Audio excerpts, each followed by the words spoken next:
नमस्कार, स्वागत है आप सभी का संस्कृत प्रभा यूट्यूब चैनल पर। उत्तर प्रदेश माध्यमिक शिक्षा सेवा चयन बोर्ड द्वारा टीजीटी पीजीटी 2016 के बचे हुए विषयों का साक्षात्कार करवाया जाना है। अतः कभी भी डेट आ सकती है, आप सब तैयार हो जाइए। अपने साक्षात्कार को अच्छा रूप देने के लिए अभी से तैयारी में जुट जाइए। मेरे ख्याल से जब भी साक्षात्कार की डेट आएगी तो सबसे पहले अंग्रेजी एवं विज्ञान विषय के लिए और अन्य विषयों का साक्षात्कार बाद में होना है। तो मैं बात करूंगा कि साक्षात्कार में ज्वलंत मुद्दों से भी प्रश्न पूछ ले जाते हैं। जो पैनल होगा 6 से 7 बोर्ड होते हैं। किसी भी बोर्ड में किसी भी प्रतियोगी छात्र का नंबर आएगा। तो जिस बोर्ड में जाएंगे उसमें विषय के विशेषज्ञ 2 होंगे और एक सदस्य होते हैं। तो विषय विशेषज्ञ तो विषय से संबंधित तथ्यों को पूछते हैं और जो सदस्य होते हैं अक्सर ज्वलंत मुद्दों से प्रश्न पूछ सकते हैं। तो आपको उन सभी जहाँ जहाँ से प्रश्न बनने की संभावना होती है साक्षात्कार में, उन सभी पहलुओं को मैं इस वीडियो के माध्यम से दिखा रहा हूँ। आप सब डिटेल्स में इस वीडियो को देखने के बाद और अच्छे से अध्ययन कर लीजिएगा। खास करके यह वीडियो सामाजिक विज्ञान के प्रतियोगी छात्रों के लिए भी है और साथ ही साथ अन्य विषयों के लिए भी। अगर आप संस्कृत, हिंदी, अंग्रेजी या कला के प्रतियोगी छात्र हैं तो यह मत सोचें कि यह केवल सामाजिक विज्ञान के लिए है। हो सकता है सदस्य आपसे ही यह प्रश्न कर ले, क्योंकि अगस्त महीने में प्रारंभ होगा और अगस्त महीने में बहुत सारी डेट जो है, कुछ ऐतिहासिक दिन रहे हैं जिनका जिक्र आपसे किया जा सकता है। तो ऐतिहासिक दिन आप जैसा कि जानते हैं, ट्रिपल तलाक, धारा 370, ये सब ऐतिहासिक दिन हैं अगस्त महीने के और इस पर आपसे चर्चाएं हो सकती हैं।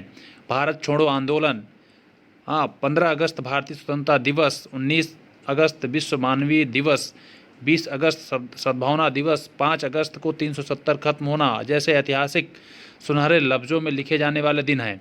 इसी प्रकार से 1 अगस्त मुस्लिम महिलाओं को 3 तलाक की कुप्रथा कुरीत से मुक्त करने का दिन भारत के इतिहास में मुस्लिम महिला अधिकार दिवस के रूप में दर्ज हो चुका है। तो आप देख सकते हैं 3 तलाक को ही तिलाके बिद्दत भी कहते हैं। तो आप समझ सकते हैं कब यह इतिहास का कौन सा दिन है। 1 अगस्त 2019 भारतीय संसद के इतिहास का वह दिन है जिस दिन कांग्रेस, कम्युनिस्ट पार्टी, सपा, बसपा, तृणमूल कांग्रेस सहित तमाम तथाकथित सेकुलरिज्म के सियासी सूरमाओं के विरोध के बावजूद 3 तलाक कुप्रथा को खत्म करने के विधेयक को कानून बनाया गया। देश की आधी आबादी और मुस्लिम महिलाओं के लिए यह दिन संवैधानिक, मौलिक, लोकतांत्रिक एवं समानता के अधिकारों का दिन बन गया। यह दिन भारतीय लोकतंत्र और संसदीय इतिहास के स्वर्णिम पन्नों का हिस्सा रहेगा। तो आप समझ सकते हैं किस प्रकार से इसका इतिहास रहा है। 3 तलाक कुप्रथा के खिलाफ कानून तो 1986 में भी बन सकता था, जब साहबानो केस में सुप्रीम कोर्ट ने 3 तलाक पर बड़ा फैसला लिया था।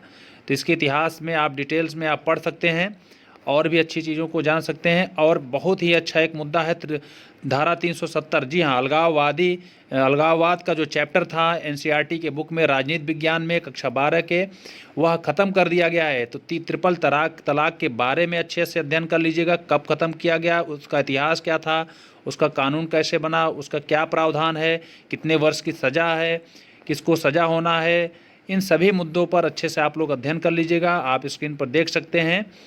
और दूसरी बात, अभी हाल ही में जो हटाया गया है अलगाववाद नामक चैप्टर राजनीति विज्ञान से, तो आपसे यह पूछा जा सकता है, चाहे जिस विषय के प्रतियोगी छात्र हों, आपसे पूछा जा सकता है। तो देख लीजिए, जब वोटिंग हुई थी तो उसमें पक्ष को 99 वोट पड़े थे और विपक्ष को 84। अब तक लगभग यह जो ट्रिपल तलाक का मुद्दा है लगभग 23 देशों में समाप्त कर दिया गया है। हम उन देख सकते हैं यहाँ पर 23 देशों के साथ शामिल हो गए हैं जहाँ 3 तलाक बैन है, 3 तलाक असंवैधानिक घोषित कर दिया गया है। भारत में आमतौर पर मुस्लिम संगठन और नेता बार बार इस बिल को मुस्लिम समाज के लिए अन्यायपूर्ण और गलत साबित करने में लगे थे। तो इसके बारे में अच्छे से आप अध्ययन कर लीजिएगा। ट्रिपल तलाक, बांग्लादेश तो इस मामले में काफ़ी आगे है और ये देख सकते हैं मुस्लिम महिलाओं को अपना हक मिला। मसीहा बनी शाहबानो 1986 में पहली बार शाहबानो मुस्लिम महिला के रूप में 3 तलाक के बाद गुजरे भत्ते के लिए अदालत पहुंची थी।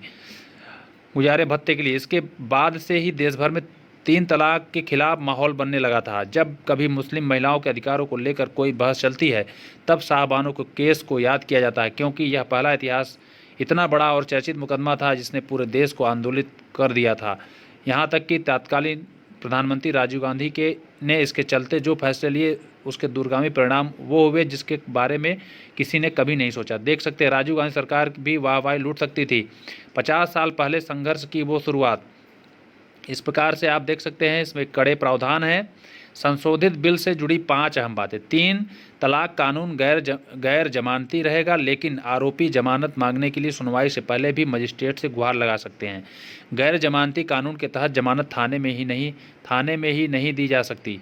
यह प्रावधान इसलिए जोड़ा गया है कि ताकि मजिस्ट्रेट पत्नी को सुनने के बाद जमानत दे सके। सरकार ने साफ किया है कि प्रस्तावित कानून में 3 तलाक का अपराध गैर जमानती बना रहेगा। मजिस्ट्रेट तय करेंगे कि जमानत केवल तभी दी जाए जब पति विधेयक के अनुसार पत्नी को मुआवजा देने पर राजी हो। विधेयक के मुताबिक मुआवजे की राशि मजिस्ट्रेट द्वारा तय की जाएगी।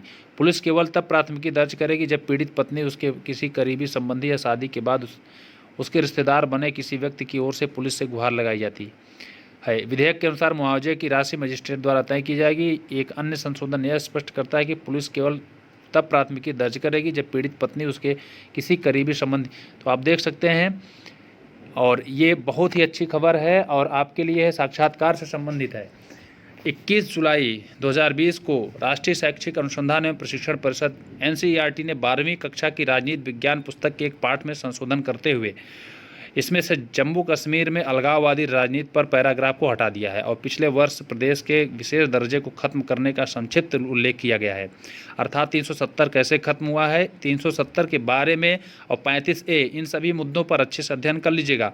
NCERT ने शैक्षणिक सत्र 2020-21 के लिए पाठ्यक्रम पुस्तक में स्वतंत्रता के बाद भारत की राजनीति पाठ में संशोधन किया है।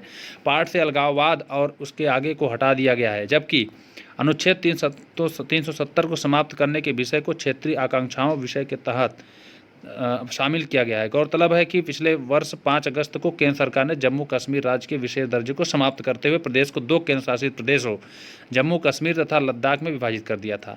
अलगाववाद से जुड़े जिस अंश को पाठ से हटाया गया है उसमें यह कहा गया था कि अलगाववादियों का यह धड़ा कश्मीर को भारत और पाकिस्तान से अलग राष्ट्र चाहता है। बहुत ही अच्छा है, इस पर अच्छे से अध्ययन कर लीजिएगा।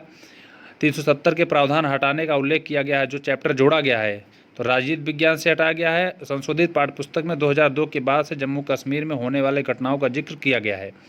गौरतलब है कि इससे पहले इसी महीने एक विवाद उस समय उत्पन्न हो गया था जब केंद्रीय माध्यमिक शिक्षा बोर्ड CBSE ने कोविड-19 के कारण पाठ्यक्रम में कटौती की थी और विपक्ष ने आरोप लगाया था। तो इस प्रकार 30% की कटौती भी किया गया है आप CBSE बोर्ड के द्वारा, आप देख सकते हैं। और 370 35A के बारे में अच्छे से अध्ययन कर लीजिएगा और इन सभी ज्वलंत मुद्दों को अच्छी तरीके से जानते रहिएगा, क्योंकि आपसे ऐसा पूछा जा सकता है। दूसरी बात इसी में जिक्र कर दे रहे हैं कि कोविड-19 से संबंधित चीज़ों को ज़रूर याद रखिएगा। जैसे पहला रोग भारत में पहला जो संक्रमित व्यक्ति कहाँ पाया गया, पहले मृत्यु कहाँ हुई, कौन कौन से उपकरण इसके लिए बनाए गए हैं, कौन सी योजनाएँ चलाई गई हैं, विभिन्न मुद्दों पर मैं दूसरे वीडियो में बात करूँगा।